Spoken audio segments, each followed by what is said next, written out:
After much deliberation, 7 months in the pipeline, ESL R1 Rennsport came to the fore at the IEM at Katowice this past weekend in Poland. But with 48 of the best sim racing drivers, something was going to be interesting, and we found out quite a lot to talk about here on Sim Racing Unlimited.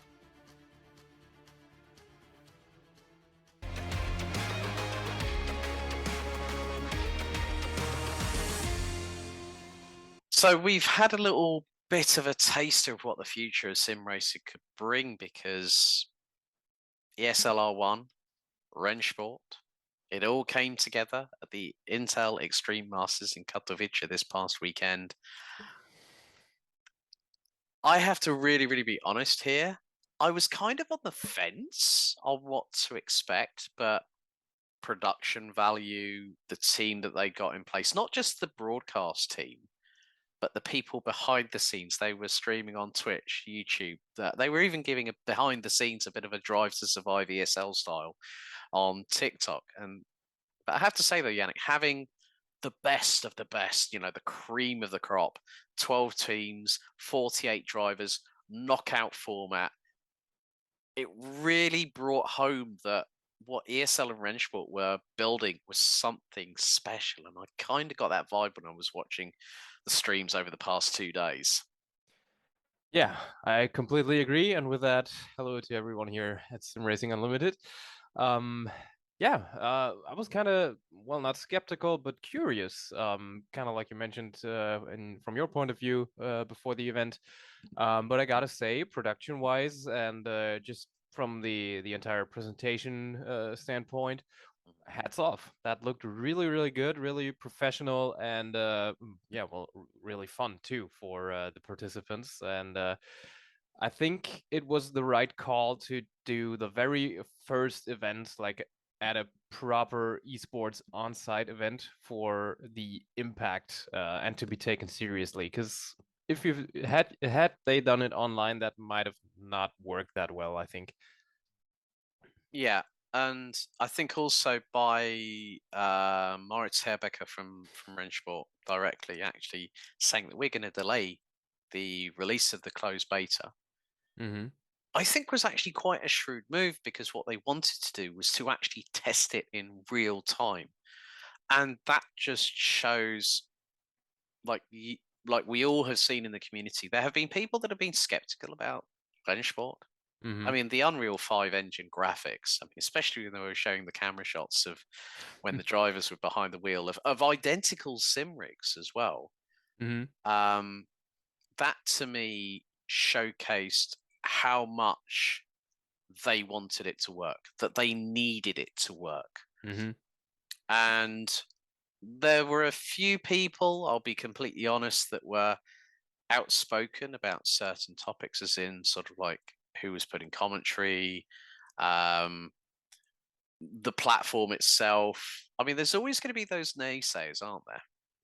Yeah, probably. And I mean, I get their position. Some people are a bit annoyed by the fact that they, have to watch an esport or get to watch an esports tournament while basically playing second fiddle to the creators of the sim that is used. So there's a super high profile esports competition using a sim that isn't even out yet.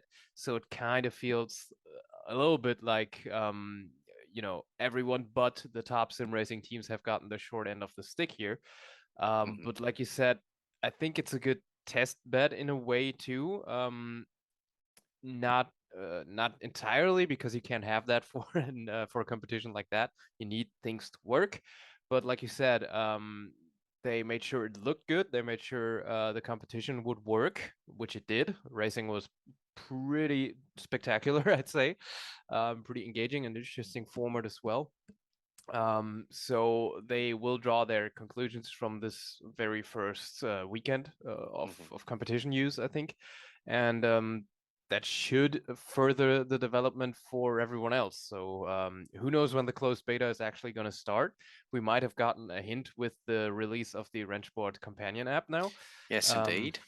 That might indicate that this is happening somewhat soon. Why else would you launch that if you wouldn't have a use case for it? But we'll see. I mean, it's been a pretty solid start, I'd say. Yeah, and for those wondering, we're going to put on the screen now a livery that I just so happened to download from the Rennsport companion app on my iPhone. It is actually available on iOS and also on Google, on Android. But it was quite good that they were giving something to those that have been patiently waiting. Now, Rennsport has been in development for over 2 years. There has been, courtesy of Traction.gg, who were on site. They spoke to Morris Hebecker, who's the CEO of Rennsport, who is saying that in the future it won't be just PCs, but also the fact that consoles are seriously being considered. So PlayStation, Xbox.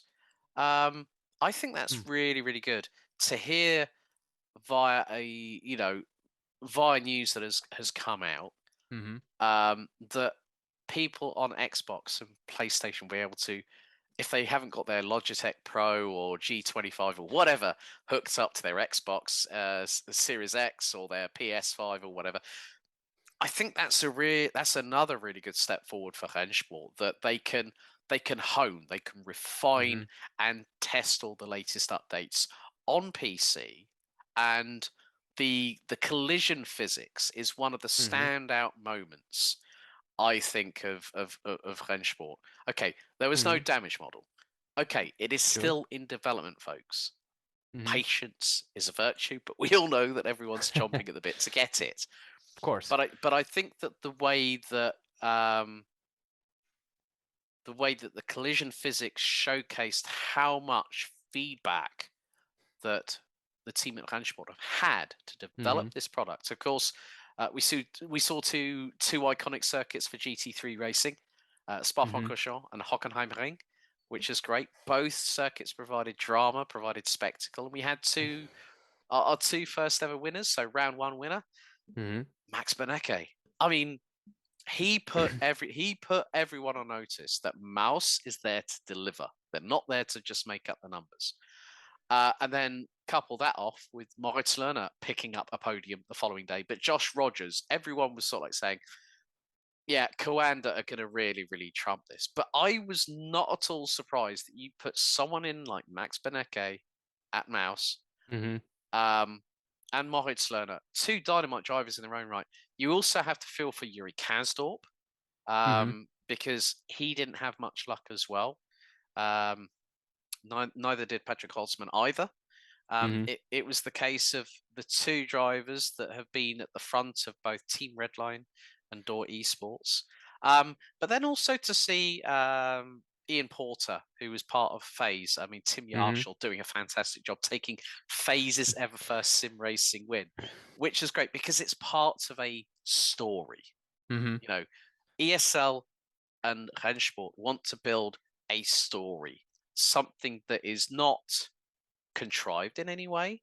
But Ian Porter hadn't really been on a sim. I mean, he's like the most successful ever COD player on ESL, and he decides to get up and do a new challenge. So props to him more than anything. Also, big props to RaceSpot.tv's Will Vincent, whose voice was gone on the Sunday and went through the entire broadcast. And I have to feel for him as a fellow broadcaster as well. It's never easy, but he still managed to make it through all there as well. I mean, the pairing between George Morgan and Lewis McGlade was dynamite. It was exactly the right tone for it, because it's a sprint race. If it's an endurance race, completely different proposition. But a sprint race, everyone has their own unique commentary style. I should know. I've been doing it for long enough. But I think really that the fact that they wanted the community to help out, and there were like over 450 surveys, 400 of which were actually, I think it might have been nearly to 1,000 surveys where they were asking through the broadcast team, please fill out the survey, please help us to better the show, better the product. What can we do to appeal to sim racing and esports fans? And I think that is actually a very, very shrewd move there, Yannick, because Rennsport has been about the community. They have listened. They have listened to the drivers that have already been there to the Rennsport Summit last year in Munich. That to me says there is care, consideration, and due diligence being used by both ESL and Rennsport to make ESL R1 even better, especially when the next round is going to be the first of they've already had 2 rounds, so it's back to back. So everyone has had a full-on weekend.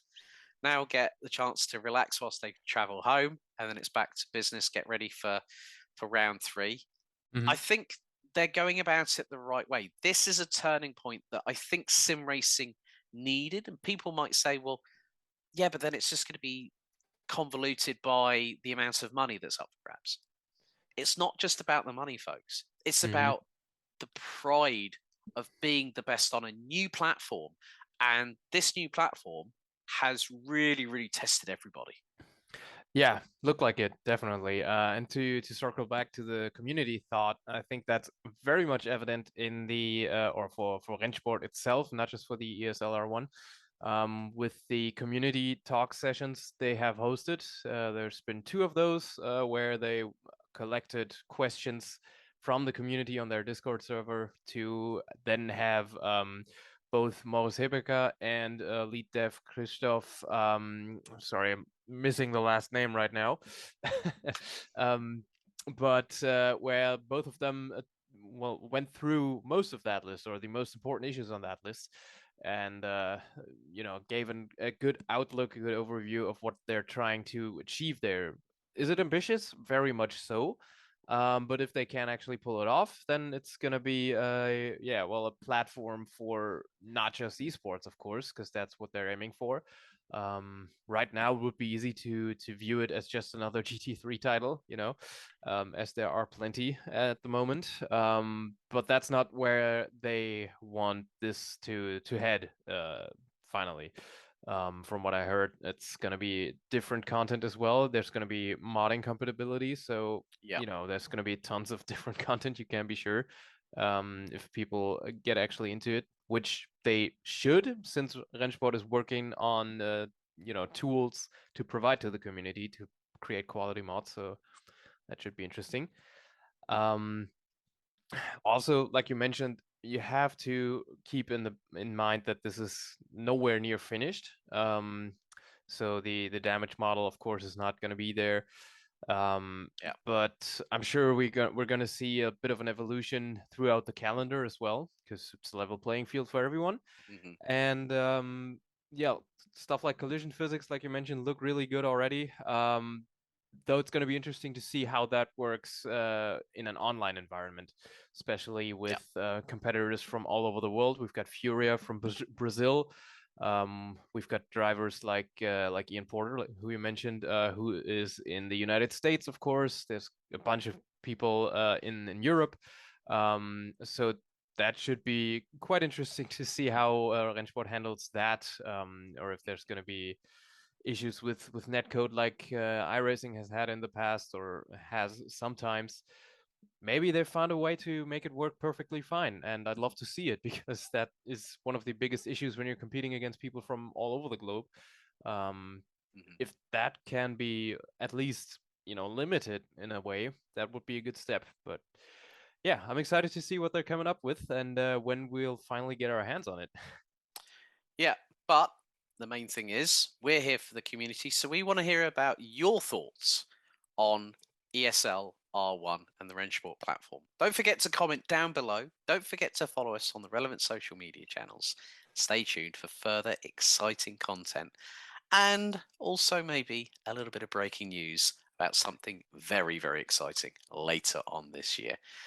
Nudge, nudge, wink, wink, say no more. But they do say, Yannick, that Rome wasn't built in a day, don't they? Indeed. So yeah, wonder what that might be, but we'll find out very soon. Hopefully you'll be with us then. Indeed. Thanks a lot for watching us here on SimRacing Unlimited. Don't forget to like, share, and subscribe. Follow us on social media. Head to our official website, simracing-unlimited.com. Thank you very much. We'll see you again soon. Take care.